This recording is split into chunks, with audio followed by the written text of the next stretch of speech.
आपके लिए एक इंटरेस्टिंग डेवलपमेंट, रिसर्च तो नहीं कहूंगा, इंफॉर्मेशन ज्यादा है, और वो है वेदांता से जुड़ी हुई। वेदांता का पहला जो डीलिस्टिंग ऑफर आया 87 रुपए को 40 पैसे के आसपास, अगर मेरी याददाश्त सही है, तो वहां से लेकर अब तक की वेदांता की यात्रा, और इस यात्रा में कितना डिविडेंड वेदांता बांट चुकी है, किस तरह की डीलिस्टिंग या बायबैक ऑफर आए, ये पूरा आपके सामने एक वो टाइमलाइन और अमाउंट सारा का सारा बता रहे हैं वरुण हमें। वरुण बताइए, पहला 2020 में आया था, मई 2020 करेक्ट, ऐलान किया था इन्होंने। 13 मई 2020 ये वो दिन था जब आफ्टर मार्केट्स इन्होंने ऐलान किया था कि हमने डीलिस्टिंग के लिए जो बैंकर्स है उनको अपॉइंट कर दिया है। और 18 मई को मेरे ख्याल से, हाँ 18 मई वो तारीख थी जब आफ्टर मार्केट्स इनके तरफ से ऐलान आया कि हम डीलिस्टिंग करने वाले हैं। डीलिस्टिंग का जो भाव रखा गया था 87.25 रखा गया था। और इंटरेस्टिंग ये है कि 19 मई को हिंदुस्तान जिंक का जो डिविडेंड है उसकी एक्स डेट थी, उसके एक दिन पहले इन्होंने ऐलान किया कि हम डीलिस्टिंग करेंगे और ये प्राइस हम रखने वाले हैं।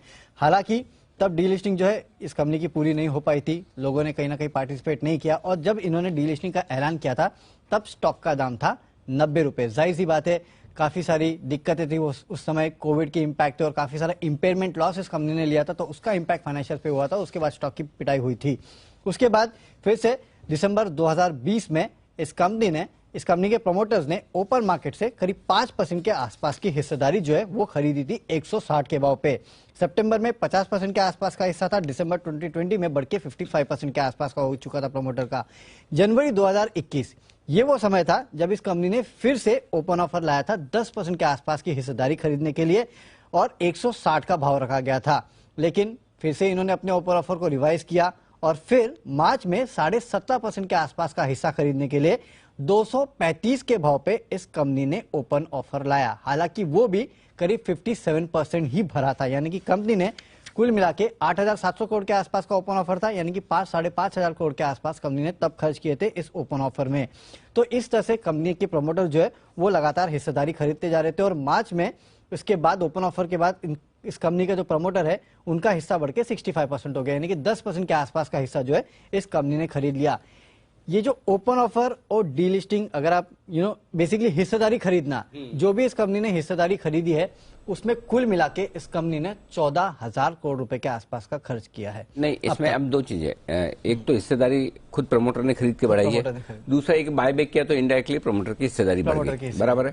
तो मई 2020 में जब पहला 87 रुपए 50 पैसे में इनका डीलिस्टिंग ऑफर था, उस समय प्रोमोटर्स की कितनी 50% के आसपास, 50 से अब 65% पहुंच गए, अब 69.69 है। ओह 70 तक आ गए, और बढ़ गई। हाँ, 15% इन्हें बढ़ा ली पूरे मिला। अच्छा, ओके। तो इसके लिए तो लगातार क्रीपिंग एक्विजिशन के जरिए इन्होंने 5% के आसपास की हिस्सेदारी खरीदी और बीच में 10% खरीदी, तो उस हिसाब से इनकी हिस्सेदारी जो है 70%, 20% बढ़ा लिया। नहीं, अब 70% के आसपास 70% हो गई। तो 5% और जगह बची बढ़ाने की, वो मार्च के बाद होगा, क्योंकि ये फाइनेंशियल ईयर में करेंगे तो फिर वो क्रीपिंग एक्विजिशन वाला रूल लागू हो जाता है। हाँ, ओके। नवंबर में जो इन्होंने लास्ट खरीदा और उसमें से कंपनी का बायबैक एक है 17.5% का, कंपनी ने 260 आधा ही हुआ था भरा, लेकिन वो कंपनी ने किया है, बाकी स्टेक प्रोमोटर्स ने क्रीपिंग एक्विजिशन के जरिए खरीदा है, तो वो एक है। और 350 के भाव पे लास्ट टाइम 4.5% के आसपास खरीदा था, तो लास्ट जो इन्होंने खरीदा था हिस्सा वो 350 के भाव पे था। 350 के भाव पे वाह, इस कंपनी के प्रमोटर ने खरीदा, और नवंबर के महीने में खरीदा था 17 करोड़ शेयर। ये जो था उसके बाद 70% हिस्सेदारी हो गई इनकी। और डिविडेंड कितना बटा है? हाँ, वो सबसे इंटरेस्टिंग। आनंद जी, इसमें बहुत इंटरेस्टिंग तो ये है, मैं निकाल रहा था कि कितना इन्होंने बांटा है, कितना मिला है और कब कब मिला है। जो डीलिस्टिंग का ऑफर लाए थे ना, जैसे कि मैंने कहा कि 18 मई को इन्होंने ऑफर लिया आफ्टर मार्केट की 87 के भाव पे हम डीलिस्टिंग करेंगे। 19 मई को हिंदुस्तान जिंक के डिविडेंड की एक्स डेट थी।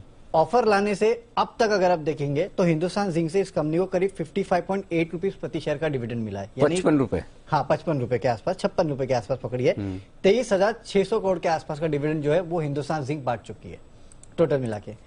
और इस कंपनी ने यानी कि वेदांता ने करीब 54.5 रुपीज प्रति शेयर का डिविडेंड जो है तब से अब तक दिया है, यानी कि 20,000 करोड़ जो है वो वेदांता भी बांट चुकी है। हालांकि जाहिर सी बात है अनिल जी, वेदांता को पूरा 23,600 करोड़ तो मिला नहीं होगा, क्योंकि बाकी हिस्सा जो है सरकार का भी है और बाकी का भी है, हाँ, और टैक्स भी है, तो पूरा तो नहीं मिला। तो इनफैक्ट अगर आप देखेंगे ना अनिल जी, तो जितना मिला था ऑलमोस्ट उतना या उससे ज्यादा वेदांता बांट चुकी है, अगर आप देखेंगे जब से डीलिस्टिंग ऑफर लाए थे तब से। हाँ, लेकिन सिर्फ एक बात यह है कि डीलिस्टिंग ऑफर जिस रेट पे लाए थे 87.25 के, उसके ऑलमोस्ट आधा या आधे से ज्यादा तो ये डिविडेंड बांट चुके हैं। 54 रुपीज 50 पैसे के आसपास का डिविडेंड जो है 87 रुपए 40 पैसे का ऑफर था और 55 रुपए डिविडेंड से था। 55 रुपए डिविडेंड दे चुके तब से अब तक।